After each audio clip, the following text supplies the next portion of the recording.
So we're sitting here today with one of the most inspirational, motivational people that I know. If he looks kind of familiar, it's my dad. So, Hello. AKA Larry Harris, also known as Coach, or Coach Harris to a lot of people. You've coached football for so many years. What, 30 some odd years you coach football? At least, yeah. At least. So the nickname Coach, that's where it comes from. I think every sport that I've played, except for maybe soccer, you kind of coach. Or coach me in. Right. Baseball, basketball, except for soccer. I think that's the one sport that you said that you're pretty much on your own, because I don't know anything about that one. But what got you into coaching? Well, I was just inspired of trying to help people, even when I was younger. I started coaching at age 17, and I just like the idea of seeing kids develop into young men. Not only just, giving them life lessons, not just coaching the game of football, but coaching the game of life as well. So growing up to that capacity, seeing them develop as young 9, 10-year-olds to teenagers, high school, up to young adults. And of course, some of them went on to play, college football or college sports. Some of them went on to play professional. Who inspired you, or what inspired you? Well, my dad had a big part of it. He told me always to listen to somebody that has what you want, and always listen to that person, that I inspired to be, or want to learn, what inspired them to do what they, are doing. And, just the fact that, like I said, just to be able to relate to the young kids and stuff like that, try to instill a sense of being successful no matter what you try to do, to keep the yes I can, yes I will attitude. Remember there's no bad days. There's only some days are just worse than other days. So when you think you're having a bad day, it's not a bad day, unless you don't wake up. Other than that, it's just that day is worse than the next day or the other day. So there's always going to be some days it's going to be worse than other days, but you just got to fight through it and instill that into somebody. Let them start believing, because belief is in yourself is where the success is going to come. Because if you don't have belief in yourself, nobody else is going to believe in you, and stuff. And that's why I try to build the sense of them getting the belief in themselves. So even though I believe that they can be successful, they have to believe that, themselves, that they can be successful. Are there things that you do to keep yourself motivated? Are there people nowadays that you listen to, or I mean, obviously, I guess Eric Thomas. I mean, I still listen to Eric E.T. Of course, Les Brown. He's always been inspirational to me, even when he was here in Columbus and stuff. And he started his motivational speaking. Like I said, in E.T., there's several of them. Brian Tracy. I could just go on that I listen to. You try to create positive thoughts in your mind every day. You got to wake up with a good, even though you might not feel like you want to do this or do that, but you got to have the attitude, well, I got to do it, I'm going to do it, And you keep pushing yourself, because even like I was telling your mother, the only person that can talk you into something or out of something is yourself. I can't talk you into doing something. I can't talk you out of doing something. It's you that got to make that decision. I just live by that every day, and when I'm having one of those worst days, I talk to myself, like, yes, I can, yes, I will. I get through this, no matter what it takes, because once I start repeating that on a regular basis, even though I'm feeling down that day maybe, or not motivated, it starts motivating me. And so that's what I use to kind of motivate myself, is just to keep a positive attitude all the time. Changing that mindset at that moment. My dad came to me years ago to ask me to help my younger brother with a resume. To fill out a resume. His words exactly was, Stevie, can you help him with a resume, because I've never had to do one before. Never had to do a resume before. Never.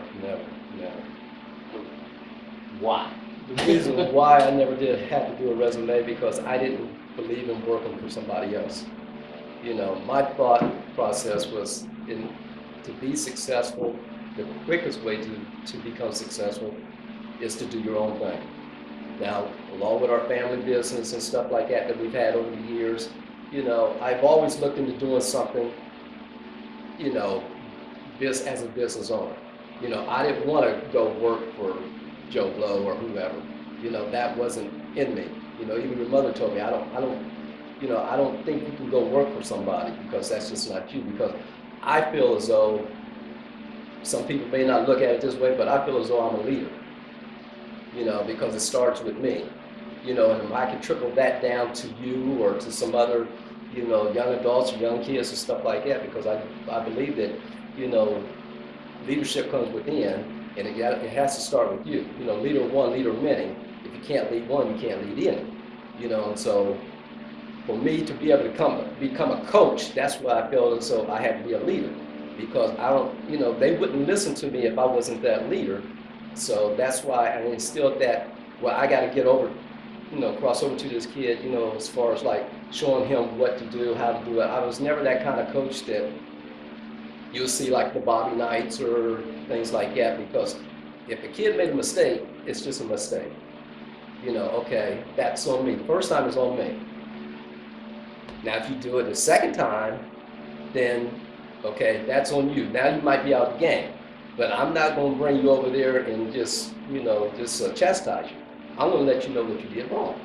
You know, because that's where I think that leadership comes in. If I can show them what they did wrong, then, you know, I just feel as though, okay, and they correct it when they get out there on the field or court or whatever, then, okay, they're starting to follow my leadership there.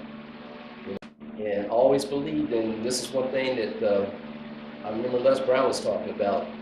He said, you've got to have that rubber band mentality, or the syndrome. And that rubber band syndrome or mentality is when you stretch a rubber band out, it never goes back to the original size.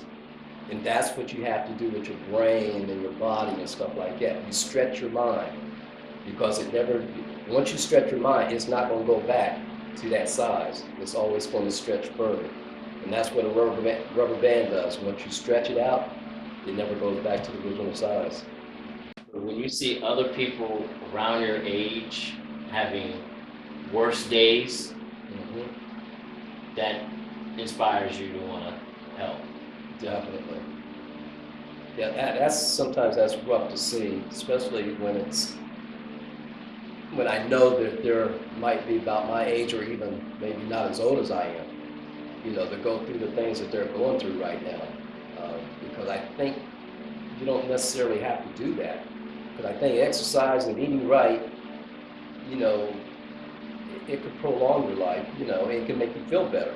Now, I'm no doctor or anything like that, you know, but I just know once you start getting on a regular exercise routine, you start feeling better about yourself. Even if it's just mentally, it translates into, okay, I'm gonna go this week again, you know, and continue working out. Because sometimes you may not see results right away, but it's about sticking to something, because you, as I tell people, you didn't put on that weight overnight, so you're not going to take it off overnight. You know, it's going to take some time, and some people, you know, it may take them 3 or 4 or 5 months before they actually start seeing results. You know, some people may take a year, but I think when you start physically feeling better about yourself, you start mentally feeling better as well, and vice versa. You know, if you have that mental, you know, I feel good today. You know, it's unbelievable some things that you can do when you don't think you can do them. You know, when you just push yourself.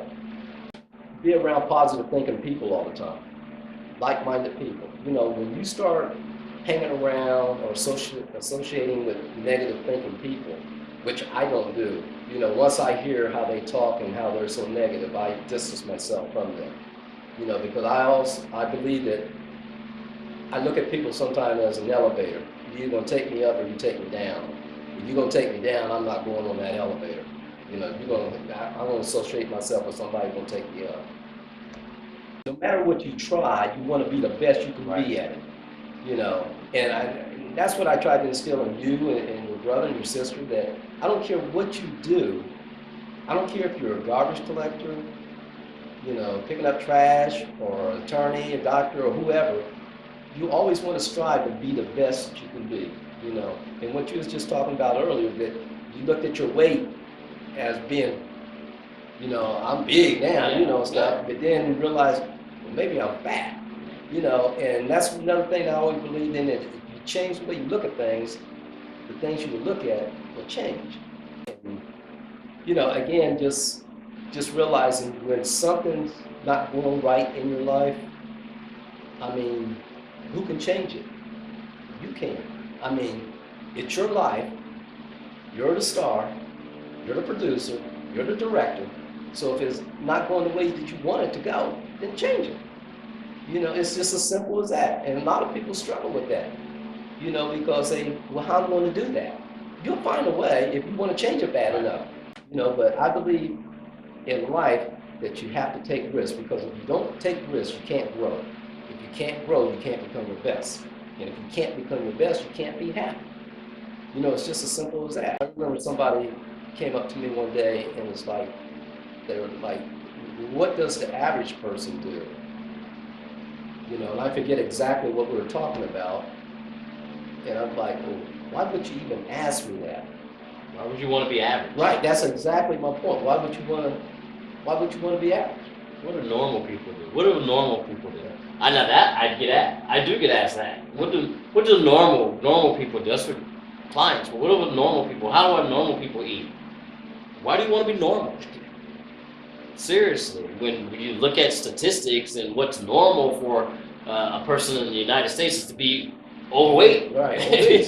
Yeah. So why do you want to be normal or average? Right, and that's the thing, is you should never want to be average. You know, I mean, you could do nothing and be average, because that's not what 97% of people do. Nothing. You know, you got to do something, or you should be doing something that you're passionate about, because once even if it's a job, if you're doing something that you're passionate about, job, then it's not going to be a job. It's not going to be work, you know. But I always believe that a job is just temporary while you're working on your dreams. You know, you should always have dreams. You know, the funny thing about goals, they become reality when you write them down.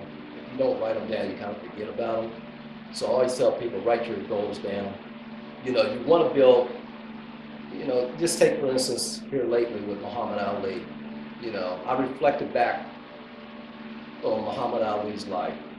You know, I mean, I was witnessing greatness and didn't really realize it. You know, he was building a legacy.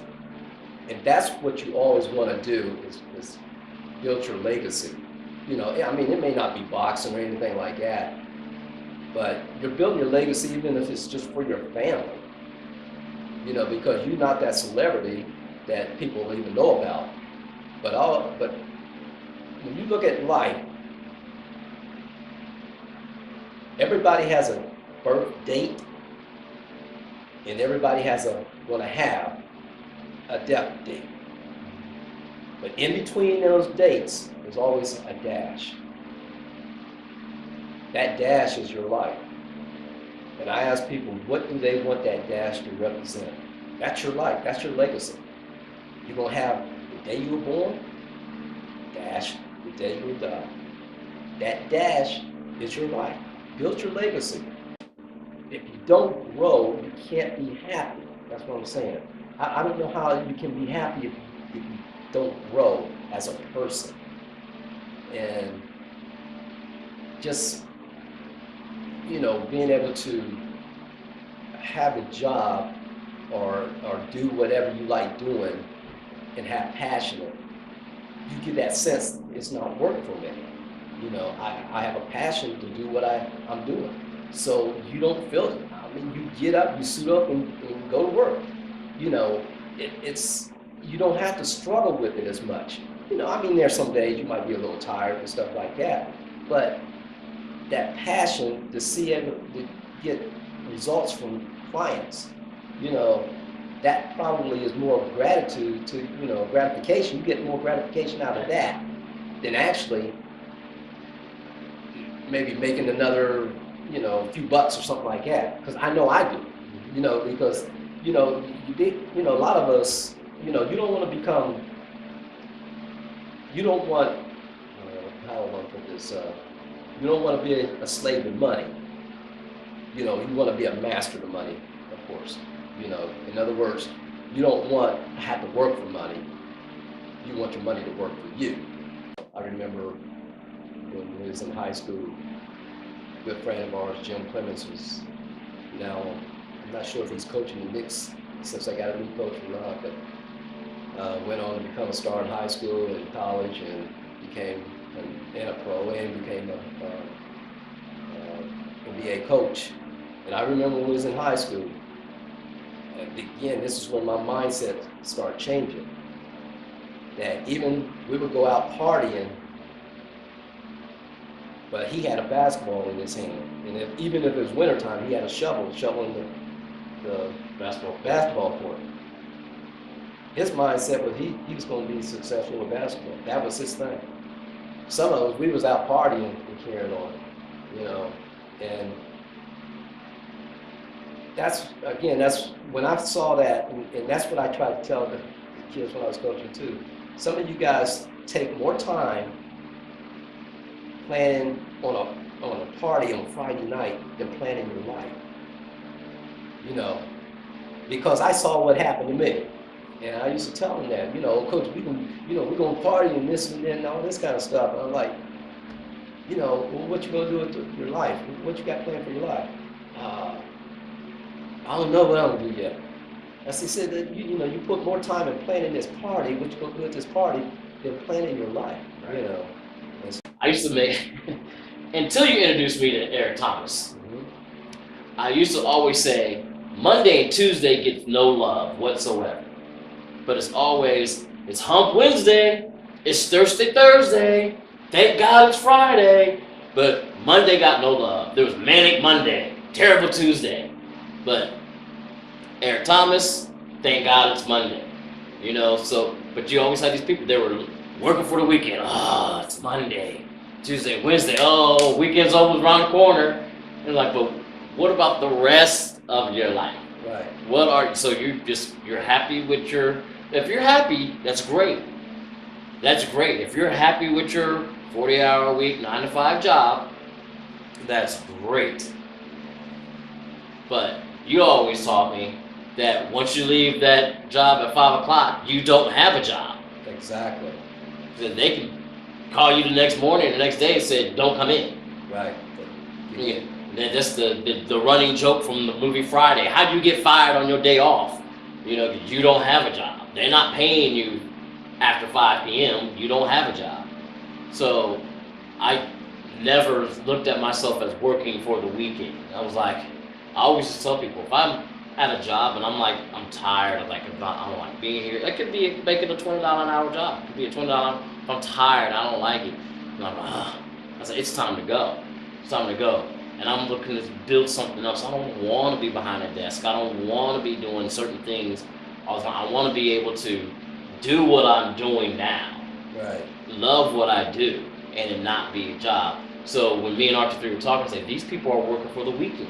That's all they're looking at. Oh, we're going to this club on Friday night. We're going to have a party. I mean, it's June. There's so many parties going on in June that, hey, we're going over here. We're going to do this. But what about, you know, down the line, what your future? And I remember working for Humana, when I was working for Humana, and they always do these one-year reviews, and you're in there with the supervisor, and I've told this story several times. The supervisor said, where do you see yourself 5 years from now? And I straight up looked at her and said, not here. And she was like shocked, like what? I was like, I didn't grow up thinking, I want to work for Humana when I grow up. I said, if I was going to work for an insurance company, it would have been Nationwide, because that's where my mom worked at. So it wasn't Humana. No, I had goals and dreams, so I'm not planning on being with Humana for 5 years. I have things that I want to do. So, and that's always not that working for the weekend mentality, but working to create a life, create a legacy, to, like you mentioned before. So, and again, where did I get that from? This guy. Well, you know, and again, like what you was just saying, that's that 97% of people, like I said, the ones that's living for the weekend or working for the weekend, that's all, that's the kind of people that you don't want to pat yourself after or whatever, you know. You don't want them to be your mentors or something. Oh, I want to be like you, I want to work for the weekend, you know. There's no, in other words, they may be happy. If they're happy, fine. You know, because some people are just happy working a job. But you know why? Because that's the way they're programmed. Right. You know, through life, you're going to have to change your program, as far as I'm concerned. As you go through life, I mean, we're programmed from the beginning, the day that we're born. We're programmed. You know, don't put your hand on the stove, you're going to get burned. Don't do this. Don't run out of the street. Don't, you know, whatever. That's the way we're programmed. Go to school so you can get a good job, so you can get good benefits, so you can work 40 years, and then try to retire off of 40% of what you was making. You couldn't make off the money that you was. Yeah, you couldn't live off the money you were making. Now you're going to do 40% of what you were making. Right, exactly. You know, but that's the way we're programmed. You know, go get yourself a good job so you can get good benefits and so forth. You know, but that's not my thinking. My thinking is create something. You know, because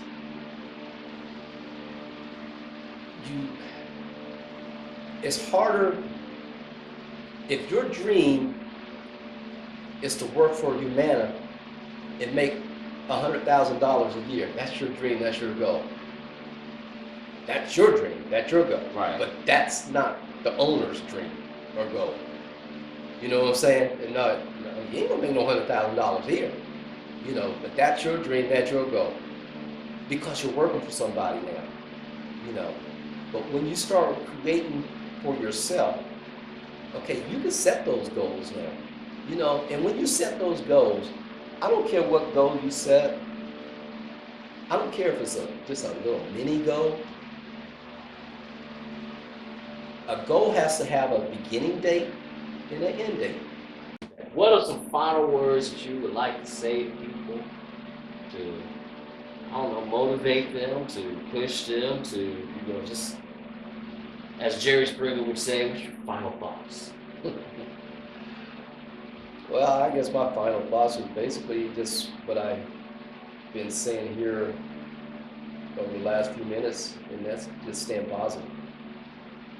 You know, believe in your abilities, set your goals, and just strive to be the best person that you could be.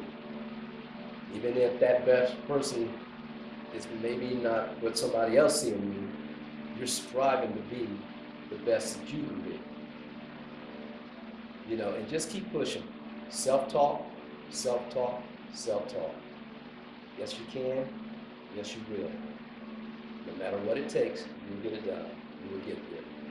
So just be positive and continue striving to be the best. Coach Harris, my pops, be your best, go beyond yourself.